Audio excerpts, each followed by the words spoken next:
Kuna taarifa ambazo zinasambaa mitandaoni zikionyesha kwamba kuna wasiwasi kwamba Ismail Khan ambaye alikuwa ni kiongozi au kamanda wa kikosi cha Quds Force kwamba ameshauawa au ameshanyongwa na IRGC. Quds Force kwanza ni kikosi ambacho kipo ndani ya IRGC, ni kikosi ambacho kinafanya kazi nje ya mipaka ya Irani, na kazi yake kubwa moja wapo ni kusaidia na kufadhili makundi ya washirika katika Mashariki ya Kati, lakini pia kazi yake nyingine ni kuweza kutoa mafunzo ya kijeshi na ushauri wa kijeshi kwa makundi au serikali washirika, kuweza kuendesha operation za kijasusi na siri za nje ya nchi ya Irani, lakini pia kuweza kueneza ushawishi wa Irani kisiasa na kijeshi katika maeneo kama Iraq, Syria, Lebanoni pamoja na Yemen. Tunafahamu katika haya maeneo kuna yale makundi ambayo yanaungwa mkono na Irani. Sasa hiki kikundi au hiki kikosi cha Quds Force ni moja ya majukumu ambayo huwa inayafanya kwamba ukiona support inatolewa kwa Hezbollah au inatolewa kwa Hamas, hawa jamaa ndo huwa wanahusika. Sasa Ismail Khan alikuwa ni kiongozi au alikuwa ni kamanda wa hiki kikosi, na aliweza kuchukua nafasi hii baada ya mauaji ya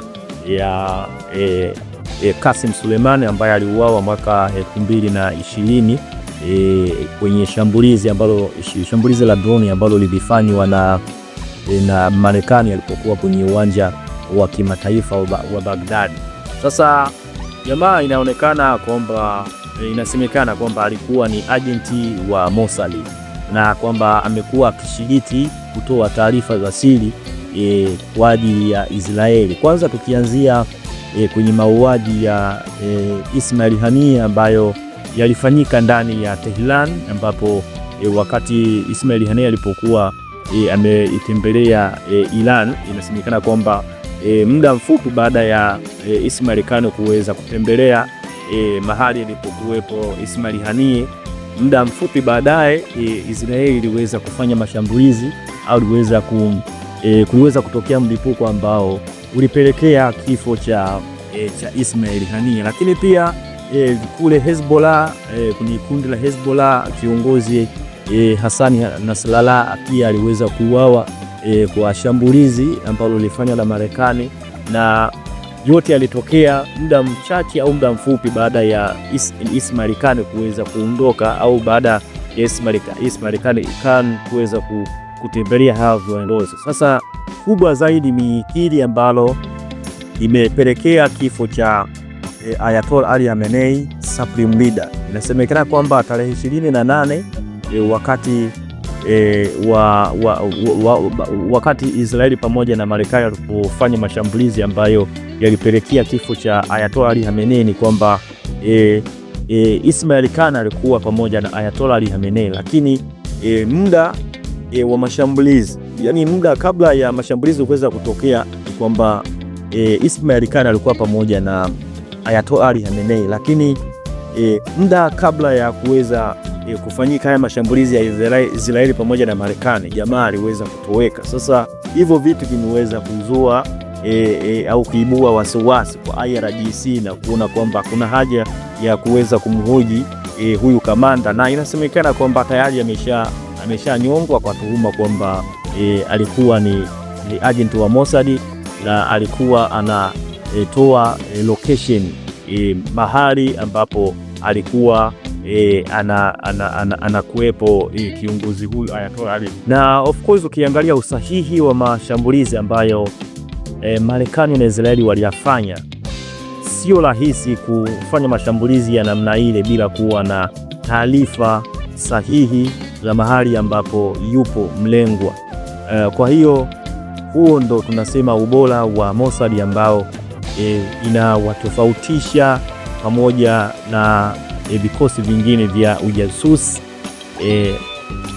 Kiangalia Ismail Khan alikuwa ni kiongozi au kamanda ambaye alikuwa na nafasi ya juu kabisa, lakini kuonekana kwamba ni agent wa Mossad, hiki ni kitu ambacho sio cha kawaida kwa Mossad kuweza kuwa na mtu ambaye ana nafasi kubwa ya uongozi ndani ya hiki kikosi cha kijeshi ndani ya IRGC. Kwa hiyo kwa upande mwingine huo ndio ubora wa Mossad ambao unawatofautisha na vikosi vingine vya kijasusi, na sidhani kama watakuwa wameisha. Kwa hiyo ni kazi ya ziada ambayo inatakiwa Irani waifanye, kwa sababu la sivyo manake wasaliti wataendelea kuwepo na Israeli manake itaendelea kuwaua viongozi wake kwa sababu ya kuweza kupata au kuwatumia maajenti ambao wana nafasi za juu kwenye serikali ya Irani. Lakini vita bado inaendelea na moto bado unawaka Mashariki ya Kati. Irani bado inaendelea kuzishambulia nchi washirika wa Marekani, na rais wa Irani Masoud Pezeshkian kuna taarifa ambayo alitoa kwamba akiomba radhi wa nchi jirani ambazo aliweza kuzishambulia, lakini baadaye mashambulizi yaliweza kuendelea, kitu ambacho kilikuwa kinakinzana na taarifa ambayo alikuwa ameitoa. Lakini aliweza kutetea kwamba mashambulizi ambayo alikuwa anafanyika ni mashambulizi ambayo alikuwa analenga vituo vya kijeshi vya Marekani kwenye nchi ambazo ni washirika wa Marekani. Lakini awali alisema kwamba Irani itaweza kuzishambulia hizi nchi endapo mashambulizi yataonekana kuanzia kwenye hizo nchi. Lakini tofauti ni kwamba Irani imeendelea kufanya mashambulizi ambayo yamekuwa yakilenga vituo vya kijeshi vya Marekani pamoja na sehemu nyingine ambazo zinaonekana kwamba Marekani ina maslahi yake ndani ya hayo maeneo. Ishu nyingine ni kwamba moja ya malengo ambayo Marekani ilikuwa imejiwekea ni kuweza kubadili utawala wa Irani, regime change, lakini kwa jinsi Irani ilivyotengenezwa sio kama Burkina Faso ambayo yenyewe imetengenezwa kwa mtu mmoja, haina misingi ambayo kwamba mtu mmoja akiondoka basi hata yule atakayekuja basi atakuwa na msimamo ule ule kama vile kiongozi ule ambaye alikuwa hapo awali. Mfano tukichukulia kama Burkina Faso, manake ukimuua au ukiweza kumuondoa ukiweza kumuondoa Ibrahim Traore, manake usitegemee kwamba nchi itaenda au kiongozi atakayekuja pia atakuwa na misimamo kama ya Ibrahim Traore. Lakini tukija kwa upande wa Irani ni kwamba Irani ina misingi yake, yani kuna mizizi ambayo ipo ndani ya taifa la Irani. Kwa hiyo hata kama atakuwa ameondoka Ayatollah Ali Khamenei, tutegemee hata kama atakayekuja pia atakuwa na misimamo